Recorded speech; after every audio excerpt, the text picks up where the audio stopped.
आप भी total panic में हो ना? रोज सुबह उठ के पोर्टफोलियो देखते हैं, टोटल रेड रेड रेड, और ये 5 महीने से चल रहा है। क्या आप भी वो हो जो अब लगता है कि इससे अच्छा तो पापा के एफडीज बढ़िया थे, मम्मी का गोल्ड इन्वेस्टमेंट बढ़िया था, मैं फालतू में इक्विटीज में घुस गया? आपकी तो आपने तो सबकी बात भी मानी, म्यूचुअल फंड सही है, एसआईपीस के थ्रू इन्वेस्ट करो, और आप कह रहे हो अब तो मेरे एसआईपीस भी नेगेटिव में आ गए। तो भाई फायदा क्या है ऐसे मार्केट में, मेरा तो पैसा लूज हो रहा है। तो बहुत सारे चांसेस हैं कि आप मार्केट में 2020 कोविड के बाद एंटर हुए। देखिए बहुत सारे लोग इंडिया में, आई थिंक आज की डेट में 2/3 of the people have open their account, demat account after Covid fall, मतलब 2020 के बाद, लॉकडाउन के बाद। और चांसेस वही हैं जो पैनिक इस समय कर रहे हैं, उन्होंने आज तक ये इतना सीवियर फॉल देखा ही नहीं है। फॉल बहुत सीवियर है नहीं, वो मोमेंट ऐसा बना दिया है क्योंकि बहुत अग्रेसिव फॉल हो रहा है। और दूसरा, इस बार का फॉल कुछ ज्यादा ही प्रोलॉन्ग्ड टाइम तक के लिए रहा है, 5 महीने हो गए हैं। सितंबर एंड में पीक बनाया था और अब 26,277 का, और अभी 22,100 के पास आ गया। तो अब ऐसे सिचुएशन में आप क्या इक्विटी मार्केट छोड़ के भाग जाओगे? देखिए पॉइंट क्या है कि एक तो जो पिछले 5 साल से हम देख रहे हैं कि मार्केट सिर्फ एक डायरेक्शन में ऊपर गया, और कभी कभी थोड़े बहुत छोटे करेक्शंस भी आए हैं ना, तो मार्केट तुरंत रिबाउंड हो गया है। तो एक section of the new investors ऐसे भी आए हैं जिनको हौसला है कि मेरे को तो आप नीचे के लेवल्स बताओ, मैं तो और पैसा डालने को रेडी हूं, बट लेवल्स तो बताओ। बट प्रॉब्लम ये हो गई है कि इन्होंने वही लेवल वो 25,000 पे भी डाले, जब 26 से 25 पे आया, फिर 25 से 24 पे आया, 24 से 23 पे आया, 22,800 पे बहुत दिन तक मार्केट टिका। उसको लोग बोलने लगे ये तो बहुत स्ट्रॉन्ग सपोर्ट है, इसके नीचे नहीं जा सकता, अगर गया तो नेक्स्ट लेवल अपना 22,500 है, अगर गया उसको तोड़ा तो नेक्स्ट लेवल 22,001। अरे सारे लेवल टूटते चले जा रहे हैं, कोई 2 दिन में टूट रहा है, कोई 5 दिन में टूट रहा है। अब नेक्स्ट लेवल वो 21,800, 21,200, 500 बता रहे हैं। देखिए ये सब टेक्निकल एनालिसिस के सपोर्ट रेजिस्टेंस होते हैं, और मैं खुद एक टेक्निकल एनालिस्ट हूं और मेरे को पता है इसकी अहमियत कितनी होती है। ये बहुत अच्छे तरीके से काम करते हैं अगर आप ट्रेडर हो तो, अगर आप ट्रेडिंग कर रहे हो तो। और अगर आप ट्रेडर हो और आप पैनिक कर रहे हो इस तरह की मार्केट रोज गिर रहा है, तो आप अच्छे ट्रेडर नहीं हो। बिकॉज आप अगर अच्छे ट्रेडर हो तो आप इस टाइम पे शॉर्ट कर रहे होगे मार्केट, और आप बहुत खुश हो रहे होगे कि यार मेरा तो पैसा बन रहा है शॉर्ट करते करते। लेकिन अगर आपने कुछ शॉर्ट टर्म के लिए लिया और वो गिर रहा है मार्केट, आप तो लॉन्ग टर्म इन्वेस्टर बन गए, तो आप गलत प्रोफेशन में हो, आप प्लीज ट्रेडिंग करना छोड़ दीजिए। अब आते हैं, बात करते हैं लॉन्ग टर्म इन्वेस्टर्स की। अगर आप लॉन्ग टर्म इन्वेस्टर हो और आप इस मार्केट करेक्शन से पैनिक में आ गए हो, तो भाई बिल्कुल गलत है। हुआ क्या है रिसेंटली में कि इस समय फर्स्ट टाइम एफआईआई और प्रमोटर दोनों बेच के निकल रहे हैं। अभी रिटेल इन्वेस्टर अपने आप को इतना स्मार्ट समझने लग गया, और हर फॉल पे जो खरीद रहे हैं ना, प्रॉब्लम ये हो रही है कि वो जो प्रमोटर और एफआईआई है जो आपसे 10 गुना ज्यादा इंटेलिजेंट है, बिकॉज एक तो प्रमोटर के पास पूरी इनसाइडर इन्फॉर्मेशन है अपनी कंपनी की, और दूसरा एफआईआई के पास बहुत भयंकर रिसर्च है और बहुत पैसा भी है। वो तो आए दिन बेच के निकल लेंगे और पूरा माल चिपका रहे हैं रिटेल इन्वेस्टर्स को, जिन अब लॉस में बैठे हुए हैं।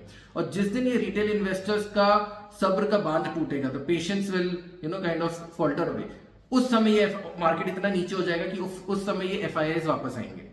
जो डीआईआई जो बार बार बाइंग कर रहे हैं ना, वो डीआईआई का भी पैसा खुद का नहीं, वो डीआईआई भी आप ही का पैसा लगा रहा है, तो अल्टीमेटली पूरा पैसा जो लग रहा है वो रिटेल इन्वेस्टर का ही लग रहा है, राइट। सो अब हम लोगों को इस माहौल में करना क्या चाहिए?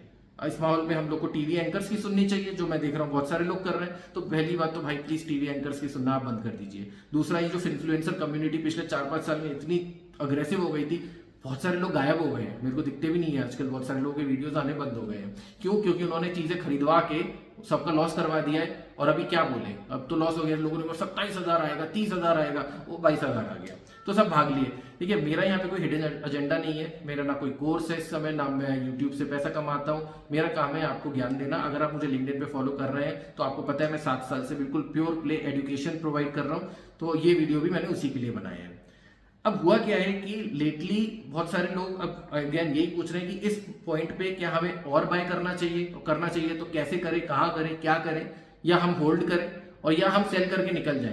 क्योंकि होता क्या है ना, देखिए अगर आपने 22,000 पे बाय किया और मार्केट 21,000 तक चला गया, तो आपको लगेगा कि यार मैं फालतू में 1,000 का लॉस हो गया, और नीचे खरीदता, तो और नीचे तो किसी को पता भी नहीं कहाँ आएगा। दूसरा, अगर आपने यहाँ सेल कर दिया और मार्केट यहीं से रिबाउंड हो गया, तो आपको लगेगा सबसे बड़े बेवकूफ आप हो, राइट, क्योंकि गलत टाइम पे आपने बेचा।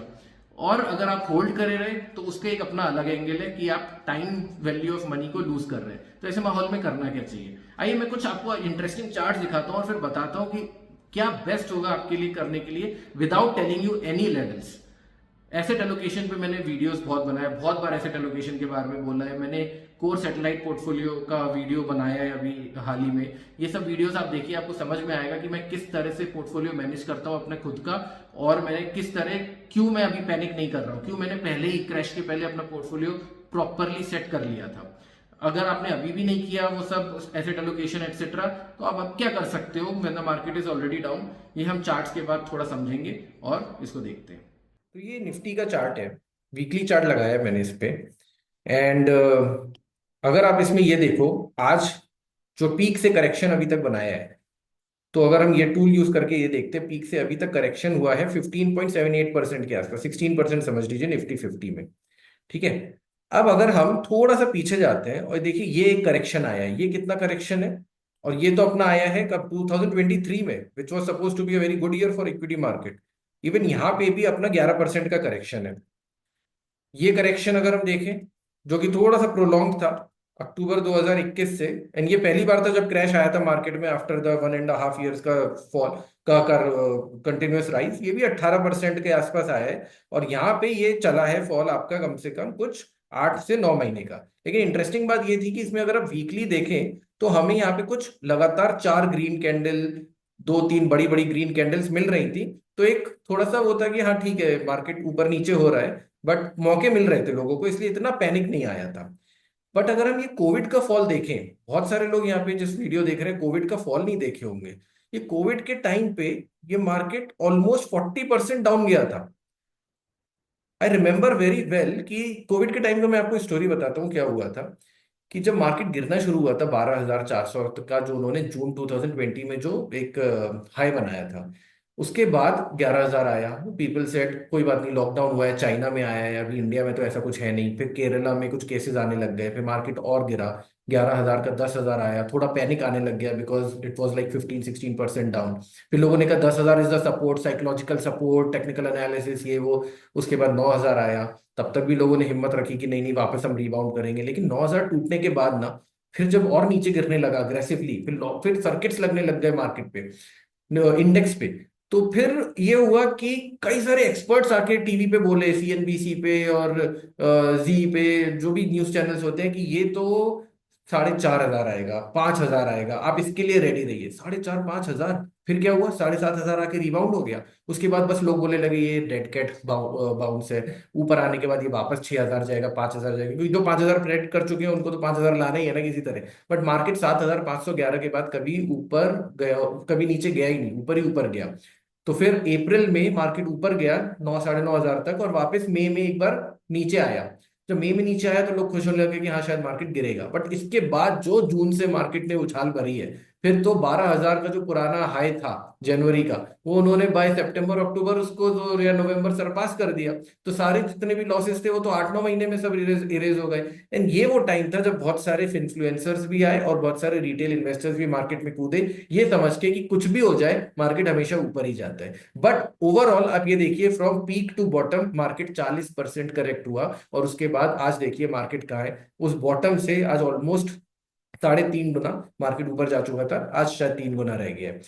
इसके बाद हम और आगे देखते हैं, एक क्रैश आया था 2008 में। आप में से बहुत सारे लोगों ने सुना तो होगा ही कि 2008 का क्रैश जो था वो कितना खतरनाक था, ग्लोबल फाइनेंशियल क्राइसिस बोलते थे। अगर आप वो ये देखिए, तो यहाँ पे जो मार्केट क्रैश आया था, ये आपका था ऑलमोस्ट 63%, 65%। मार्केट 2/3 अपना लेवल्स हो चुका था। अब ये वाले जो चीजें हैं, ये इसका जो दोबारा हाई आया, जो पुराना हाई था 2008 का, वो 2013 में ही दोबारा से ब्रेक हुआ था, ये वाला लेवल 6,500 का। तो ये 15% का जो करेक्शन आया ना मार्केट में, ये कुछ बहुत बड़ा मायने नहीं रखता है। हम आइए कोई एक और दूसरी स्क्रीन देखते हैं। ये वाली अगर आप स्क्रीन देखिए, तो इसमें आप ये देख सकते हैं कि ये पी रेशियो की स्क्रीन है। बहुत सारे लोग आपको बताते हैं कि पी रेशियो के ऊपर बहुत कुछ डिपेंड करता है, मार्केट का पी रेशियो करेक्ट हो गया। मैंने ऑल टाइम पी रेशियो पे लगाया है, तो पिंक लाइन जो है वो पी रेशियो है मार्केट की। तो ये देखिए अभी जो है बहुत रेंज बाउंड चल रहा है, रेंजिंग फ्रॉम 20 टू ये अराउंड 24। अभी बिल्कुल 20 के नीचे आ गए। अगर आप आज का लेवल देखें, तो ये तो आपको 27 तारीख का दिखा रहा है, बट अगर आप आज का लेवल अपडेट होने के बाद आज मार्केट गिरा है, तो शायद ये कुछ 19.2 19.3 आ गया है। एंड अगर हम इसको वापस ऑल पे लगा के देखते हैं, तो ये इससे पहले अगर 19.2 आ गया, तो इससे पहले एक बार ये कोविड के टाइम का लोज टच कर चुका है। कोविड के टाइम्स का लोस टच करने का मतलब क्या, वापस ऊपर जा सकता है? 19 के नीचे नहीं जा सकता क्या? क्यों नहीं जा सकता? 19 के नीचे भी जा सकता है। देखिए यहाँ पे ये भी 19 आया था, ये 2016 की बात थी। 2016 में चाइना का इशू हुआ था, चाइना मार्केट बहुत क्रैश हो गया था, इस वजह से अपना मार्केट भी काफी क्रैश हुआ था। और उसके पहले जो ये आया है वो ये आपका 15-16 के जो नीचे गया है वो गया है जब ये बीजेपी मोदी सरकार आई थी, उसके पहले की ये बात है। तो इसका मतलब ये है कि ये दोबारा भी 19 आ सकता है, 18 आ सकता है। तो क्या आप यहाँ पे खरीदना चालू कर सकते हैं? तो जैसे कि मैंने आपको ऑलरेडी दिखाया, अपना पी रेशियो इस समय इज बिलो 20। तो पी रेशियो अगर बिलो 20 जाता है तो it's a good time to start at least buying. तो अगर आप यहाँ पे बाई करना चालू कर रहे हो, बिकॉज अगर हम 5 ईयर का रेंज देखें तो वो 17 का लो बनाया था, 5 ईयर लो। बट 5 ईयर लो में आपका वो कोविड का पीरियड भी आ जाएगा, मतलब कोविड कुछ इसी टाइम कोविड का फॉल चालू हुआ था, February ऑफ 2020। बट हमने ये भी देखा था कि 15-16 तक भी गया था, तो 15-16 भी आ सकता है, बट प्रोबेबिलिटी बहुत लो हो जाती है यहाँ से और नीचे गिरने की। हो सकता है 21,000 आ जाए, हो सकता है 20,000 आ जाए, मैं मना नहीं कर रहा, बट हो उनकी प्रोबेबिलिटी अब और गिरने की थोड़ा थोड़ा कम होती जाएगी। बट अगेन नॉट डिनाइंग कि इट कैन फॉल। तो यू स्टार्ट एडिंग। तो आप अज्यूम ये कीजिए कि अगर आपको, लेट से आपको कुछ 1 लाख रुपए ऐड करना है, तो आप उसको 10 पार्ट में डिवाइड करके 10K 10K करके आप ऐड कीजिए। एसआईपीस अगर आपके चालू है तो एसआईपीस को मत रोकिए, ये मैं फ्रेश इन्वेस्टमेंट्स की बात कर रहा हूँ। अगर फ्रेश इन्वेस्टमेंट्स आपको 1 लाख रुपीज डालने हैं तो 10K करके आप 10 बार में डालिए। मुझे लग रहा है कि ये पूरा साल ऑलमोस्ट ऐसे ही रहने वाला है। तो या तो एटलीस्ट जून जुलाई तक तो ऐसे ही रहने वाला है। कोई ट्रिगर देख नहीं रहा है कि इमीडिएट नियर टर्म में कोई ट्रिगर है जो मार्केट को ऊपर लेके जाएगा। तो थोड़ा सा अभी फ्रॉथी है जो क्लीन अप हो रहा है। तो किस लेवल पे ऐड करना है, इस लेवल पे ऐड करना चालू कीजिए। और लेट्स अज्यूम आज, अब मार्च फर्स्ट वीक आ गया है अगर, तो हर 14 दिन में, 15 दिन में, या जब जब निफ्टी ईटीएफ, तो एक तो निफ्टी ईटीएफ में डालिए लार्ज कैप में, क्योंकि अभी स्मॉल कैप और मिड कैप का तो मेरे को कुछ भरोसा है नहीं, वो थोड़ा सा हो सकता है डाउन में ही रहे क्योंकि वैल्यूएशन बहुत हाई हो चुकी थी। देखिए अगर आप मार्केट में थोड़ा पहले से हैं तो आपको याद होगा कि 2018 और 2019 में लार्ज कैप अच्छा कर रहे थे, बट स्मॉल कैप और मिड कैप में डीप करेक्शन आ गया था। तो हो सकता है इस बार भी मुझे माहौल ऐसा ही लग रहा है कि स्मॉल कैप मिड कैप थोड़ा नीचे रहेंगे और निफ्टी 50 में वापस रिबाउंड आने की उम्मीद ज्यादा है। तो आप 10-10 हजार करके अगले 5 या 6 महीने में इसको, जब जब आपको मौका मिले तो आप इसको ऐड कर दीजिए 10 टाइम्स। नेक्स्ट क्वेश्चन आता है कि क्या हम इसको सेल कर दें? तो भाई अभी देखो, अभी फ्रेश अगर आपके पास बहुत ही स्मॉल कैप और मिड कैप के बहुत ही कचरा स्टॉक्स पड़े हैं। कचरा स्टॉक्स कैसे पता चलते हैं? देखिए आप उसका रेवेन्यू मार्जिन गिर रहा है क्या, प्रॉफिट गिर रहा है क्या, क्या वो बहुत ही ज्यादा अग्रेसिवली बहुत ऊपर गया था पिछले 2-3-4 महीने में। अगर ऐसी चीजें हैं तो उसमें सिर्फ कहानी बन रही थी और उसका रियल वैल्यू, कुछ रियल बिजनेस है नहीं। तो ऐसे स्टॉक्स को आइडेंटिफाई कीजिए और सेल कर दीजिए। म्यूचुअल फंड सेल करने हैं क्या स्मॉल कैप मिड कैप के? नहीं, बिल्कुल मत कीजिए। एसआईपीस कंटिन्यू रहने दीजिए, कोई दिक्कत नहीं है। 5 से 10 साल के लिए आप इन्वेस्टेड रहिए, सब बराबर हो जाएगा। एंड अगर आपके पास बहुत हाई क्वालिटी स्टॉक्स हैं, निफ्टी 50 के स्टॉक्स हैं, निफ्टी 100 के स्टॉक्स हैं, तो उनको बिल्कुल सेल करने की जरूरत नहीं है, आप यहाँ पे और ऐड कीजिए।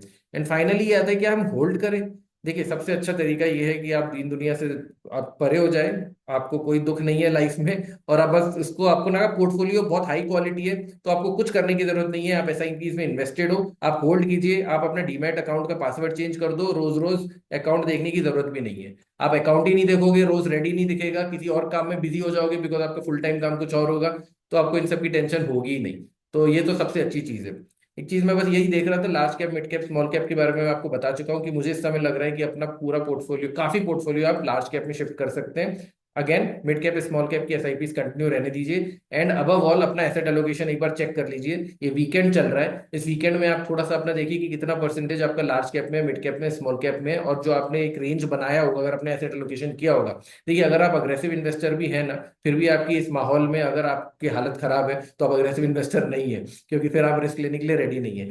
तो अगर आप, मेरा हिसाब किताब ये है कि इस समय के माहौल में आप 70% लार्ज कैप में रख सकते हैं, 20 मिड कैप में रख सकते हैं, 10 स्मॉल कैप में रख सकते हैं। अगर आपके पास इंटरनेशनल एक्सपोजर भी है थोड़ा सा, उस इंटरनेशनल एक्सपोजर को आप काइंड ऑफ मिड कैप मान के चलो, तो वो 20% का या 10% का स्मॉल कैप का थोड़ा सा पार्ट उसको आप इंटरनेशनल में भी रख सकते हो। This is including the mutual fund. तो आप अपने म्यूचुअल फंड का भी देख लीजिए कि अगर आपके पास बहुत ज्यादा स्मॉल कैप और लार्ज मिड कैप हो गए हैं, तो या तो आपके पास फ्रेश मनी है, कैश पड़ा है, तो आप लार्ज कैप में डाल के उनका पोर्टफोलियो का परसेंटेज कम कीजिए।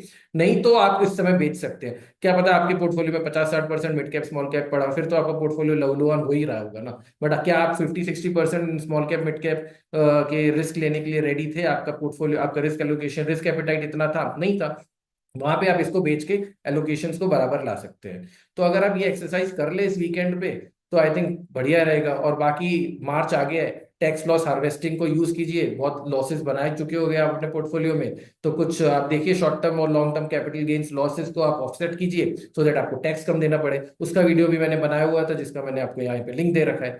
तो आपके पास सारे टूल्स एट योर डिस्पोजल है।